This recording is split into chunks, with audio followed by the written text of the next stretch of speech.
Mr. Vice President, on behalf of all of us here, particularly the International Advisory Council, the Brookings Institution, we welcome you here to Brookings today. We know that you are going to be addressing us on one of the most consequential issues of our time, the Russia-Ukraine conflict. The Vice President has been a friend of this institution and a friend of many of us here for many years. Welcome back, Mr. Vice President. Delighted to be here. Thank you, Joe. Well, folks, let me begin by, as I walked in the room here, reminding me of a story they tell about Calvin Coolidge. He was in a whistle-stop tour coming west to east, heading back home, and he'd get, every time they'd get in, he'd step back in the caboose. How are you, man? Step back in the caboose and make his speech to those assembled on the track. And this one stop they made somewhere in Ohio, he walked out, stood in the back of the caboose, the flag-draped stairs, and he walked back in. His staff said, "What's the matter, Mr. President?" He said, "Well, the audience is too big for conversation and too small for oration." I think we're in that place. I'll try to do neither. Try to find something in between here. Strobe, let me begin by thanking you, not only for your friendship, but for your advice over all these years, particularly on this subject when I have tried to keep close contact with Strobe because I find him to be one of the most knowledgeable people in the world on issues that I have a great interest in and are unfortunately very much center stage these days. And I want to thank you especially when you and Steve Pfeiffer came over to my home to do a deep dive with me to be my reality check on the issue that I'm going to speak about today, Ukraine. And Martin, it's always good to see you, man. I'm not sure you should have accepted the vice presidency, but you have been a great asset. I hope you have as much access as I do.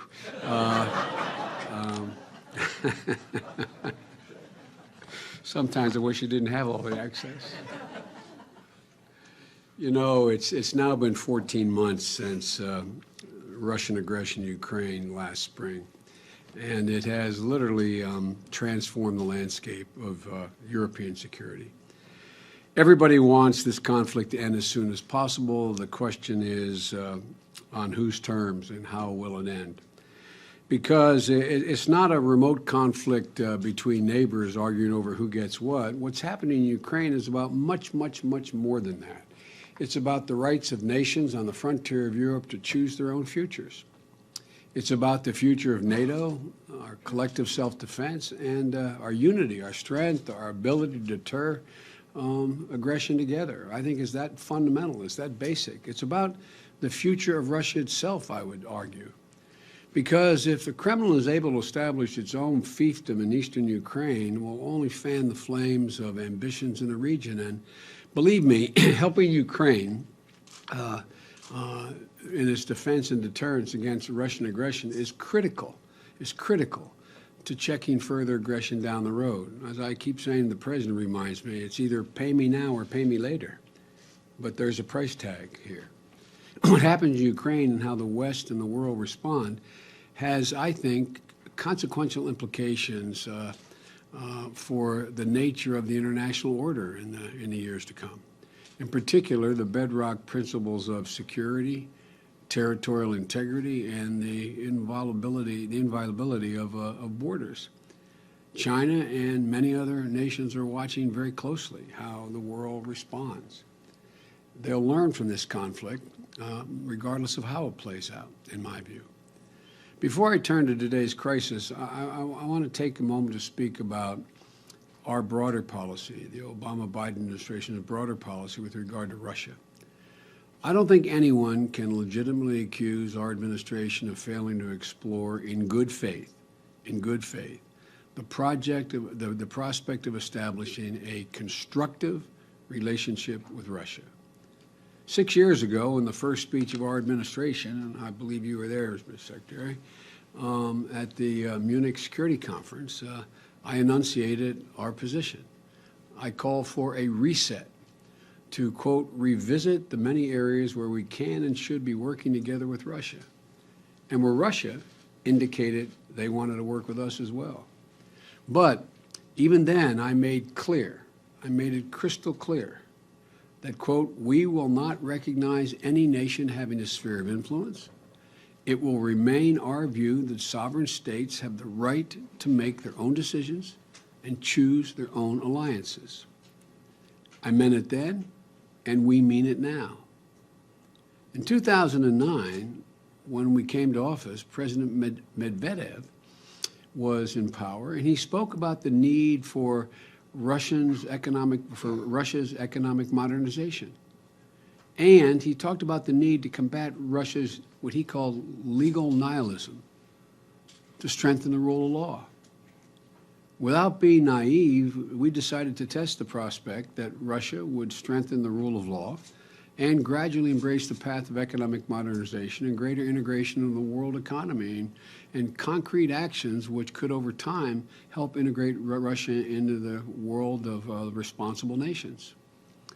And it was in that same spirit, over several administrations, the United States supported Russia's membership in countless international organizations, the NATO-Russia Council, to the Council of Europe, to the World Trade Organization. We also welcome Medvedev's political reforms like direct election of governors in Russia and decriminalization of libel.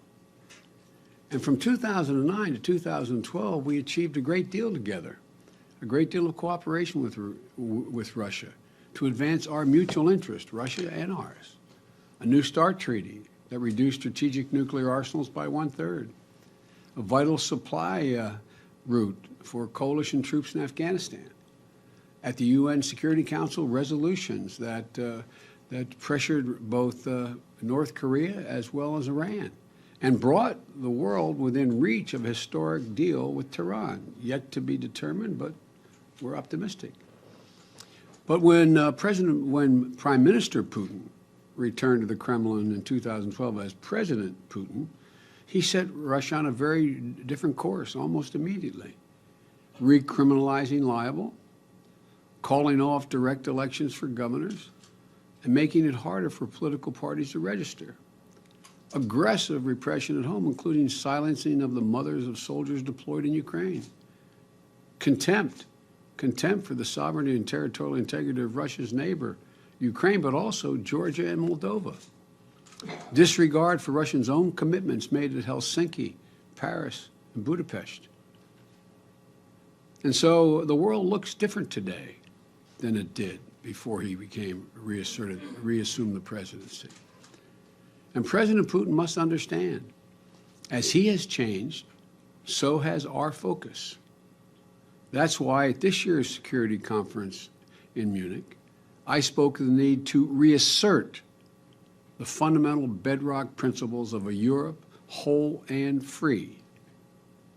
No inviolable borders, no spheres of influence, and sovereign right to choose our own allies, but particularly inviolable borders. At the center of Russia's fundamental choice over what type of path it will ultimately pursue is the conflict in Ukraine, in my view. I have now visited Ukraine 3 times since the current conflict began, and it's hard to fathom unless you go there, and many of you have, how much they've accomplished for themselves under enormous pressure since the Maidan. Correlating people power to rally against corruption, defending their country against brutal Russian aggression with the odds against them, staying unified, putting patriotism before personal ambition, and holding the fairest and freest and most widely monitored elections in Ukrainian history. Of course, painstaking work lies ahead.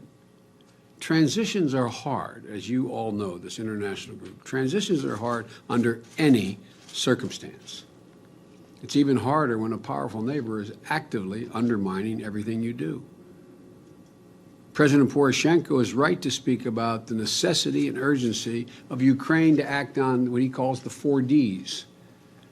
Deregulation, de-bureaucratization, it's hard to even say the phrase, de-oligarchization, and decentralization. But that's what he harps on. That's what they're working on. To succeed, The Ukraine needs to use the new laws in the books to investigate and prosecute corruption at all levels. I speak with Yatsenyuk and Poroshenko probably on average once a week, if you average it out over the last year. They've passed laws. Now they have to, in fact, implement the laws that they've passed. Ukraine needs to use all the tools at its disposal to limit the ability of the oligarchs to abuse their market position or exert pressure on government officials. And by the way, there's a long history of that.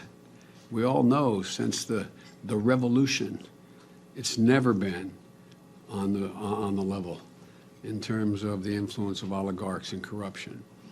But they're trying.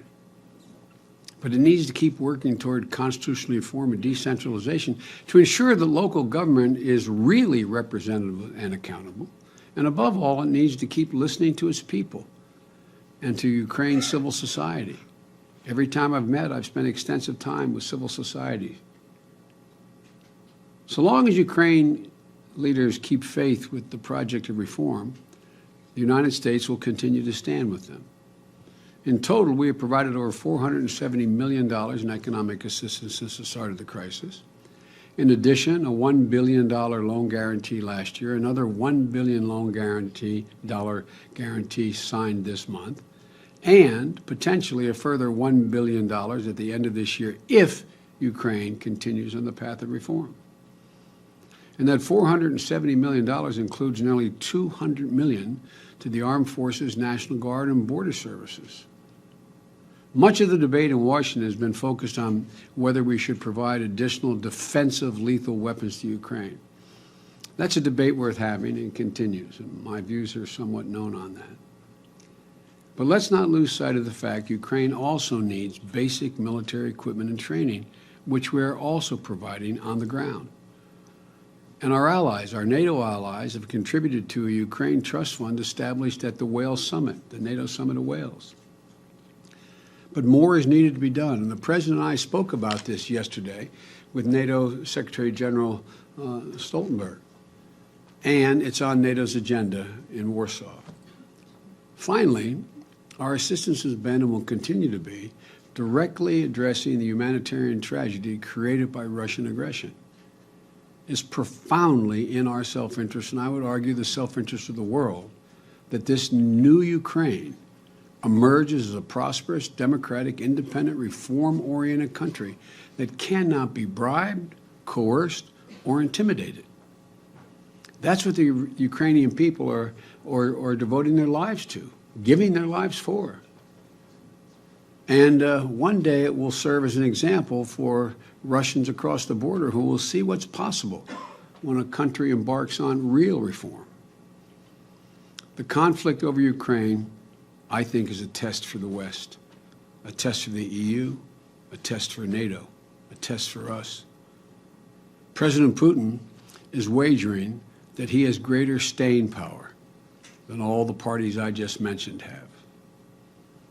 In Ukraine, he's betting that he can outlast the current reformist pro-European government and undermine it economically. President Putin is also trying to scare our allies and partners with the threat of a new and aggressive Russia, terms we haven't heard in a long time in terms relating to nuclear power, nuclear arms. And as it tries to rattle the cage, the Kremlin's working hard to buy off and co-opt European political forces, funding both right-wing and left-wing anti-systemic parties throughout Europe. President Putin sees such political forces as useful tools to be manipulated, to create cracks in the European body politic, which he can then exploit. As a sidelight, I remember we're working, which I'll speak to in a moment, about European energy security. I found it fascinating that Russia is funding green parties. Their newfound environmental concern has really impressed me. But these actions are abetted by a hyper-aggressive state-sponsored Russian propaganda machine that actively spreads disinformation and does it very well, I might add. But on the whole, European unity is held Europe has hung together. European leaders last met on March the 25th, and they spoke clearly. And we have also made our position clear. The United States, sanctions on Russia must and will remain in place until the Minsk agreement is fully implemented. It is my hope and expectation that when European leaders meet again at the end of June, they will renew existing sanctions until Minsk is fully implemented. And there's no way to know that till the end of the year. And we'll continue to expose the truth about Russia's actions to the world and coordinate closely with our partners and allies to ensure that further aggression on Russia's part is met with further costs if Russia again moves beyond the line of contact. This is essential to our strategy. Taken together, it's clear. Russia is taking actions to weaken and undermine its European neighbors and reassert its hegemonic ambitions. And we need to be able to respond. It's not just Ukraine. Critical to this effort is advancing an affirmative vision to strengthen the transatlantic cooperation and Europe itself to be able to resist Russian coercion and leave no daylight in the tactics of divide and conquer. Ukraine is integral to that. But the acts of Russian opportunism and aggression require us to also address more broadly and systematically European points of vulnerability, reinvigorating and retooling NATO to be able to respond to new hybrid warfare threats that we're seeing today, finally getting serious about Europe's energy security so we take away Russia's ability to use energy as a political weapon, and promoting Europe's economic growth and economic security. That starts with NATO, though, reinforcing our alliance and honing the tools at our disposal to counter the various asymmetric threats that we now face. The steps we're taking to make clear to their allies that Article 5 of the NATO Treaty represents a sacred commitment on our part and every other NATO member. NATO's Readiness Action Plan is an important start, allowing us to step up our military presence in the air, at sea, and on the land, from the Baltics and Poland to Romania and Bulgaria. And we're pleased that some of our NATO allies have made similar contributions. But at this time of crisis, too many of our allies are still failing to meet their commitment they made at Wales, at the Wales Summit, to spend 2% of their GDP on defense. This situation is not sustainable. Collective defense must be a shared responsibility, not just in rhetoric, but in resources as well. When it comes to energy, we need to work across the Atlantic to deny Russia the ability to use resources as a political weapon against their neighbors. As I've said on several occasions before, it's time to make energy security the next chapter in the European project of integration and market expansion. It's time to replace country-by-country strategies with a coherent, collective effort focused on diversifying fuel types, supply sources, and routes, improving efficiency, making investments in market reforms, including greater flexibility of infrastructure to transport national gas. We have provided all our experts available here to our European friends at their disposal to help them work through these various elements.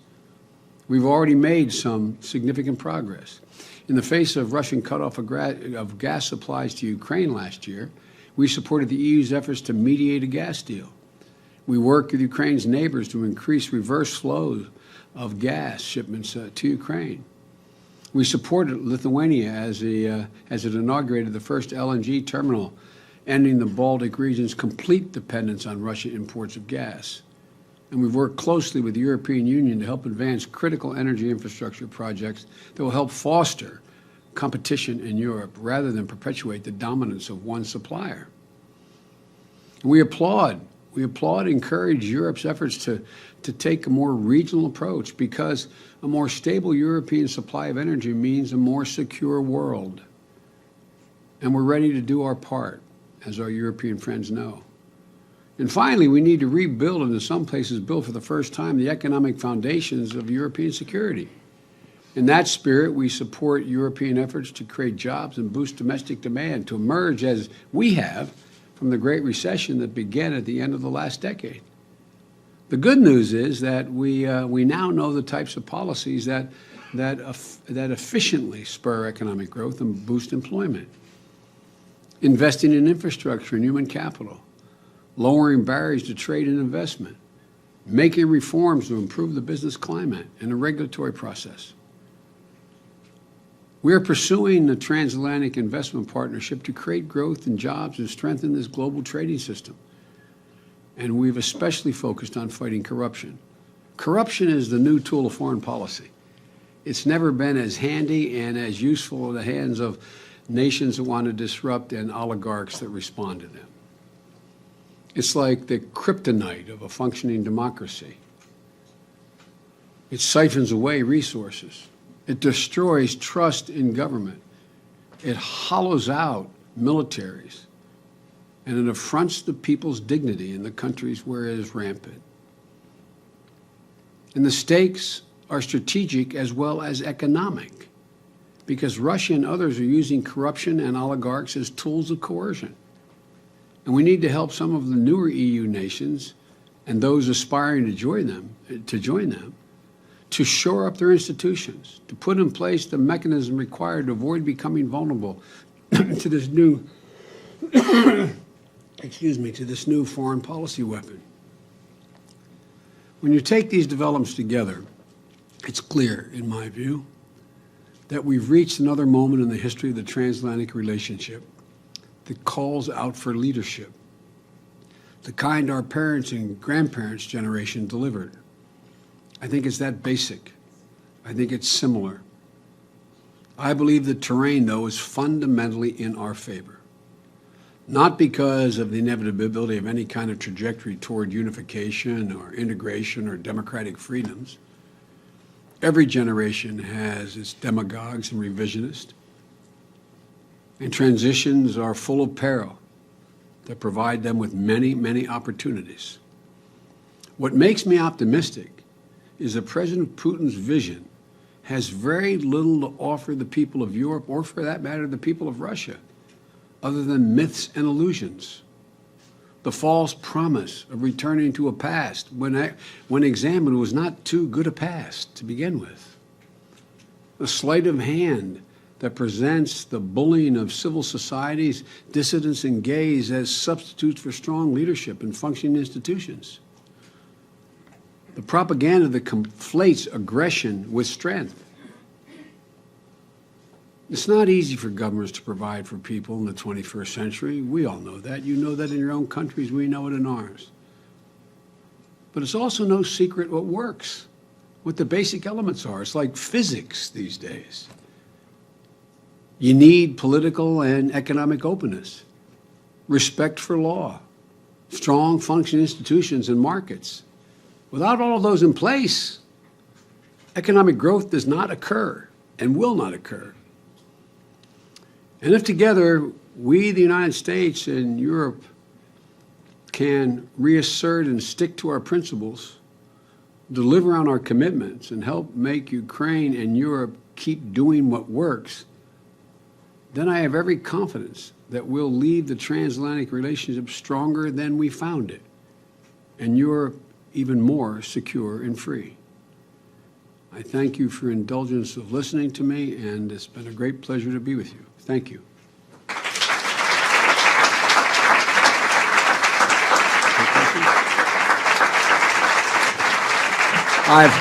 Thank you. I've been instructed by Strobe, who's been instructing me for a long time, to make myself available for some questions. You may have to write a note excusing me from a meeting with the president, but I'm sure he'll understand if I spend a little bit of time to take a few questions, if you have any. Just 2 or 3 very short ones. Javier, do you want to start? Good to see you, Javier. He didn't want to start. Great to be with you, man. Thank you very much. Here comes the microphone. Thank you very much for your splendid talk. You have set in very well the debate, and what I think is that we are in the same boat, Europeans and Americans, and in particular what you have said and underlined very much, the Minsk agreement has to be respected. And it's true that we will not know if they are respected until the end of the year, because the border is what has to be really recuperated by Ukraine. And I think we keep on working together and we will win this battle. I think so too. And the other thing I think, by the way, is that I've spent so much time with the Ukrainian leadership. They are prepared to make genuine concessions on decentralization. They are prepared to make genuine commitments to local control in the obelisk in the east, but it's kind of difficult to do this. The one part about the Minsk agreement is that it's awful hard to hold free elections on the other side of the line of control when you don't control the border. And that is something that I'm hoping that us and your European colleagues are going to be able to work out, because there has to be part of the deal is free elections in the east, and that's going to be difficult. Mr. Vice President, thank you for coming to Brookings. Why isn't it obvious that the United States should be exporting energy, particularly liquefied natural gas, to Europe, particularly Eastern Europe? Well, it is obvious, and we are supportive of that. The problem is, under our system, the way it works is that companies contract to get these opportunities to have access to the natural gas that is exportable. And under our law, we cannot direct a particular company to send the gas to a particular place.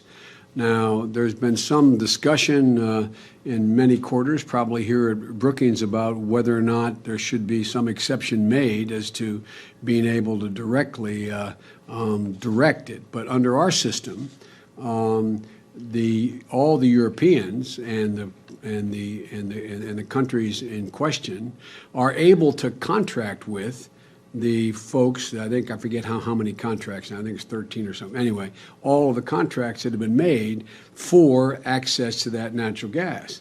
But what happens is it's at market prices, but it is the thing I have the hardest time explaining in Europe. Because under their systems, most of them, it says, well, the president decides. We have a policy. We're going to export X trillion, units of gas to such and such a country. It's not legally. We can't do that. Mr. Vice President, I don't want you to get in trouble with No, the President. I'm happy to take another one if you want. Okay. But I'm going to be in trouble with your staff. All right. Which is really serious. Don't worry about my staff. Sure. Mr. Vice President, how worried are you about the 3 Baltic republics with the large Russian minorities? Well, I am worried, and that's what I was referring to by the asymmetric. Oh, I got to get back to the mic. Sorry. Now we're in trouble with the Sorry. I forgot. I'm used to being too familiar with this crowd. I apologize. That's what I was referencing by the asymmetry I'm talking about. And that is something that is going to be a major topic in Warsaw at the next NATO meeting. But it's already in train in some of the actions we've taken relative to the rotation of forces and so on. But it is a concern. It is a concern using the false assertion that, there's a Russian minority, or in some cases, close to a plurality that is being persecuted, and Vladimir Putin, have the obligation to protect their interest. It is a difficult situation, but we're resolved to stand with the Baltic states as that occurs. But that planning is in train and has been as we speak. But it is a concern. I would be lying to you if I said it wasn't. Martin, did you have a question? I can't leave without taking the Vice President's question. Mr. Vice President, I just want you to know that you're my role model.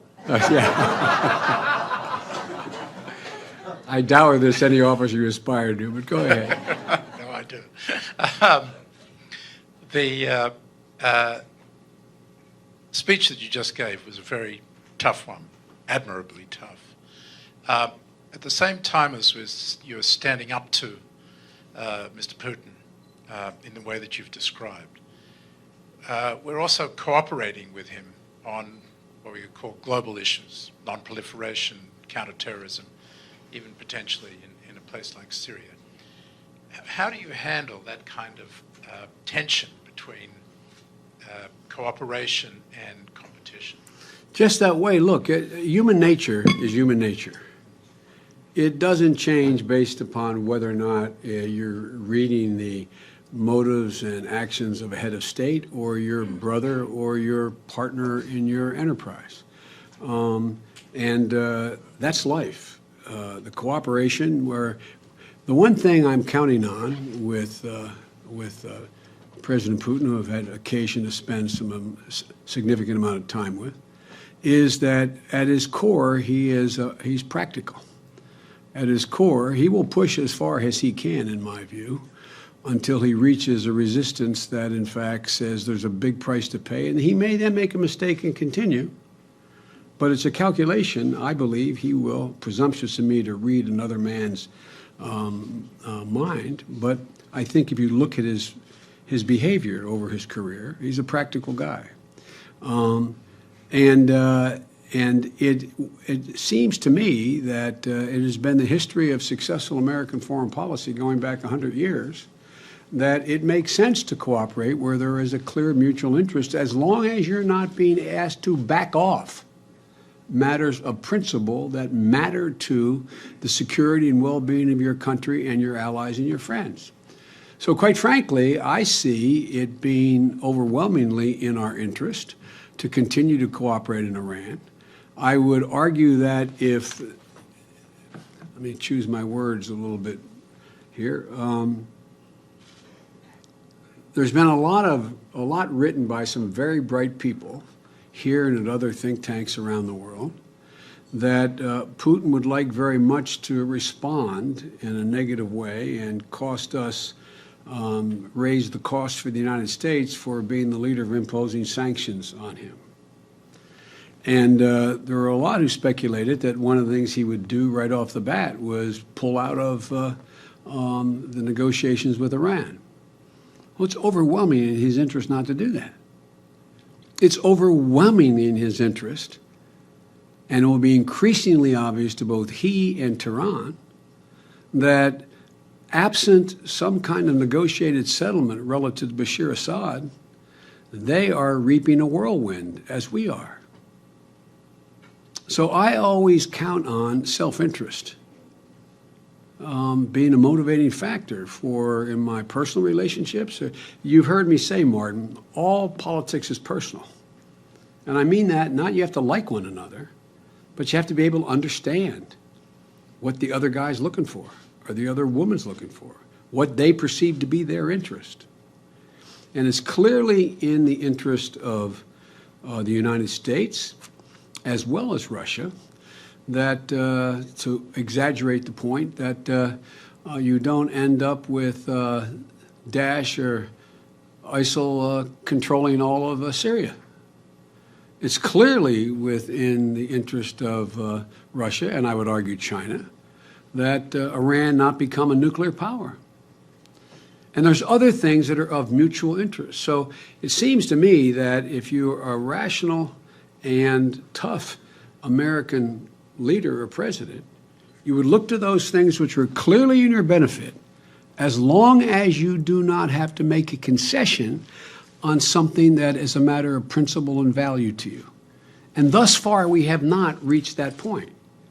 There has been no discussion of we will not stay, this is hypothetical, press. There's been no discussion of we will continue to be part of the P5+1 and going along with the consensus, but you have to only if you do the following. So these are two mature nations, two tough leaders who know what the interest, one clearly knows what the interest of his country is, President Obama, and the other is trying to find out. And I would argue, Martin, that there is that President Putin didn't start off with a broad strategy as to how he was going to respond or deal with Russia or Eastern European states. I think he started off with a strategy that he was determined to build up the Russian military from the place he found it. But I think it was more opportunism than any strategy. And we continue to look for what we say, the phrase used, off-ramps for President Putin. We're not looking to embarrass him. We're not looking for regime change. We're not looking for any fundamental alteration of the circumstances inside of Russia. We're looking for him to, in our view, act more rationally. And if he does not, we will continue to confront what I characterize as pure aggression. Thank you all so much for listening.